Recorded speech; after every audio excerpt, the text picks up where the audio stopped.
O presidente da Câmara dos Deputados, Hugo Mota, disse ontem que não tem como instalar uma CPI do INSS neste momento. Não dá, passa amanhã. Depois de uma reunião com representantes da Febraban, em São Paulo, Mota justificou dizendo que, aspas, eu não tenho como instalar a CPI porque existem outras 12 CPIs na frente. Lembrando que...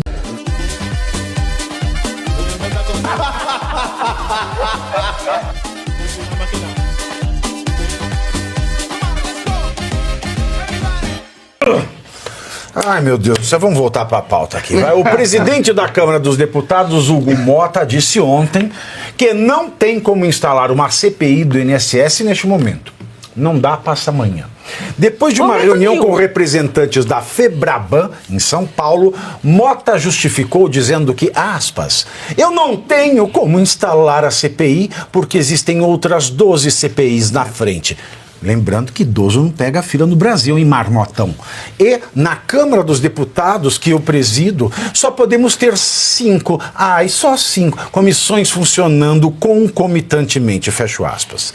Diante do impasse na Câmara, a oposição passou a apostar na criação de uma CPMI, que é a Comissão Mista, que depende do aval do presidente do Congresso. Para o Davi Alcolumbre. E Mota transferiu a responsabilidade para o seu amigo Beldade, aspas. Com relação à CPI mista, cabe ao presidente do Congresso, que é o senador Davi Alcolumbre, fazer a avaliação sobre a instalação ou não dessa CPMI. Deixa eu te falar, eu sou loura. O que é isso aqui que você faz quando você fala do Alcolumbre? Você nunca viu Praça é Nossa? Não, assim, isso não lembro disso. E eu, quando não sei, eu pergunto mesmo. O Batoré, você não lembra o personagem Batoré? Ele fazia isso?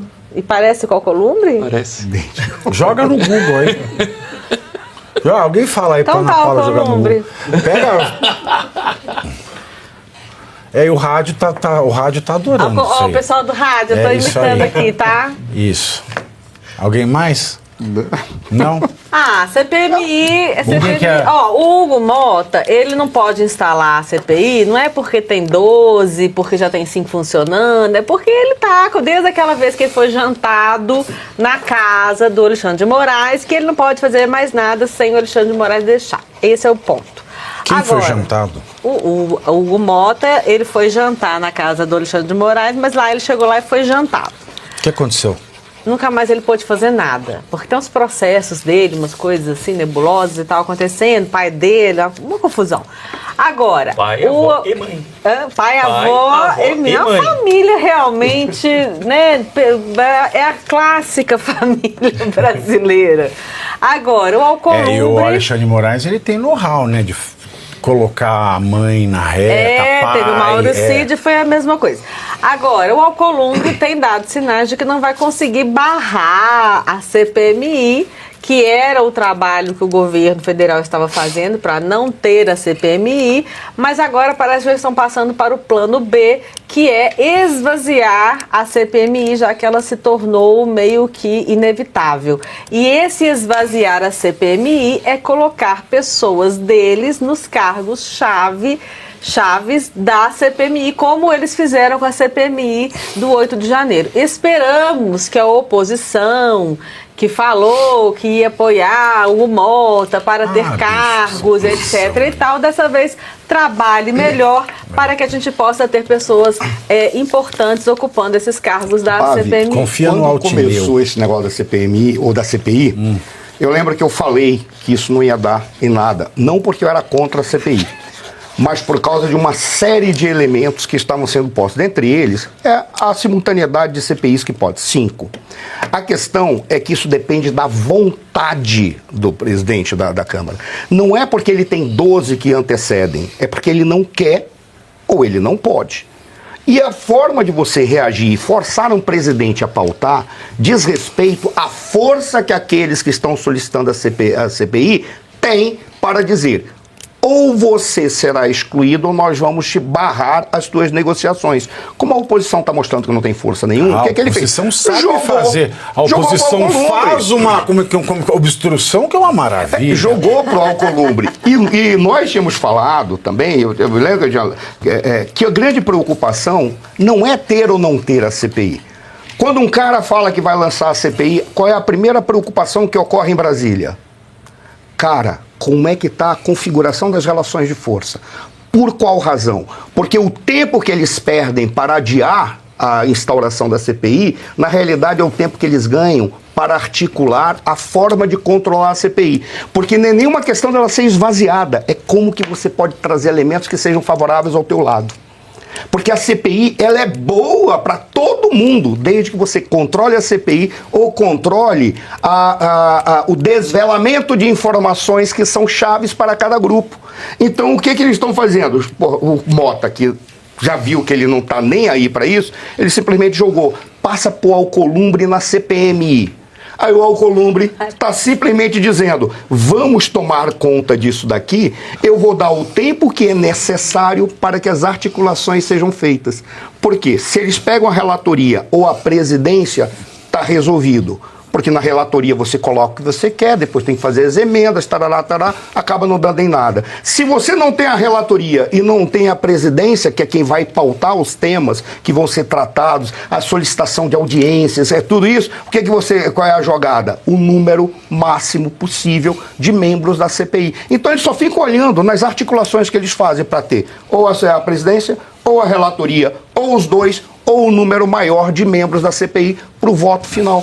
E acabou, é só isso. E depois vão vir as informações e eles ganham, qualquer um ganha se tiver força suficiente para jogar com as informações que lá estão. Então isso é maravilhoso ter a CPI.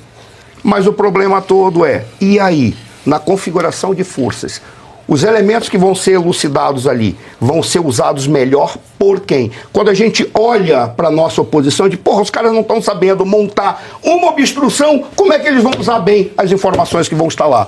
Aí é que fica a nossa angústia.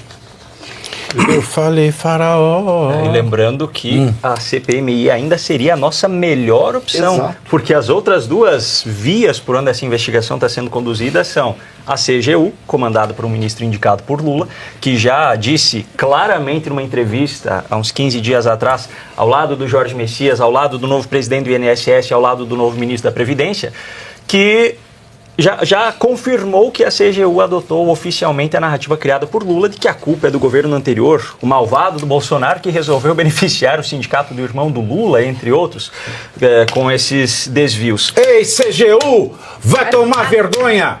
Ei, O que você falou? vai tomar no... Falei Vergonha! nada. E a outra é a Polícia Federal, do seu Andrei Rodrigues, que hoje é o diretor-geral e que também já saíram matérias aí na imprensa recentemente dizendo que avanço nas investigações da Polícia Federal corroboram com a narrativa do governo de que a culpa é do governo anterior. E o irmão do Lula, nada. E o irmão do Lula, nada.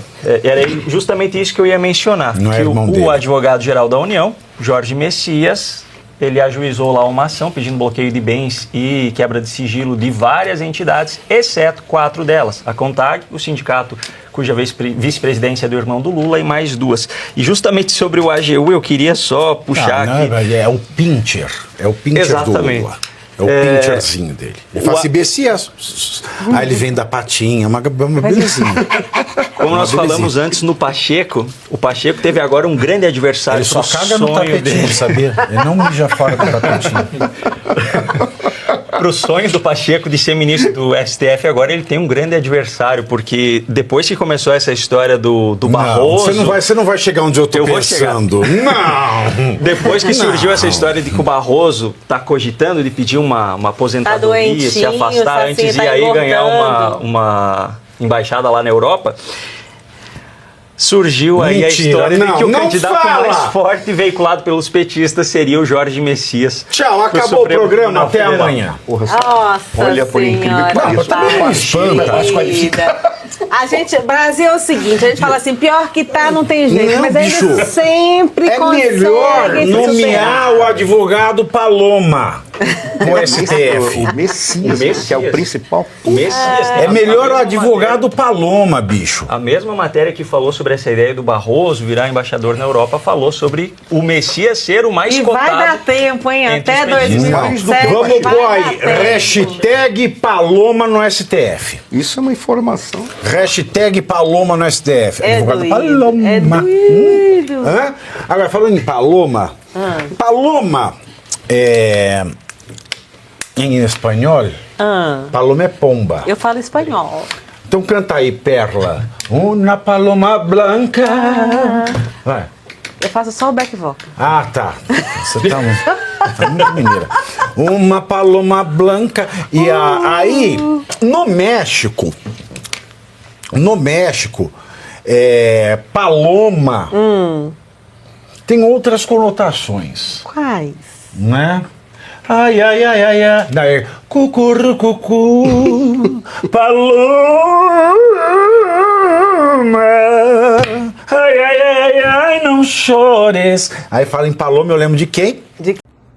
E você aí, já está preparado para ter todos os argumentos para dizer que Marx não foi um cara legal, para dizer que o comunismo não é um lugar para diversidade, para desmontar essa grande fake news histórica da esquerda, que é repetida por nossos professores de história, de geografia, de sociologia, que é repetida nas universidades, que é repetida nos livros. Está preparado para dizer por que Marx não era um cara legal e por que todo marxista raiz também não é, e por que o comunismo é terrível? Você já leu nos Anais de Marx? Pois é, aqui nesse livro você vai encontrar tudo o que você precisa saber para responder aquele sabichão que diz que Marx é um cara legal, pois não é. Leia agora, nos Anais de Marx, a trolha do comunismo transviado para encaçapar idiotes. À venda em todas as livrarias do Brasil, pelo site ou nas lojas físicas. Não deixe de ler.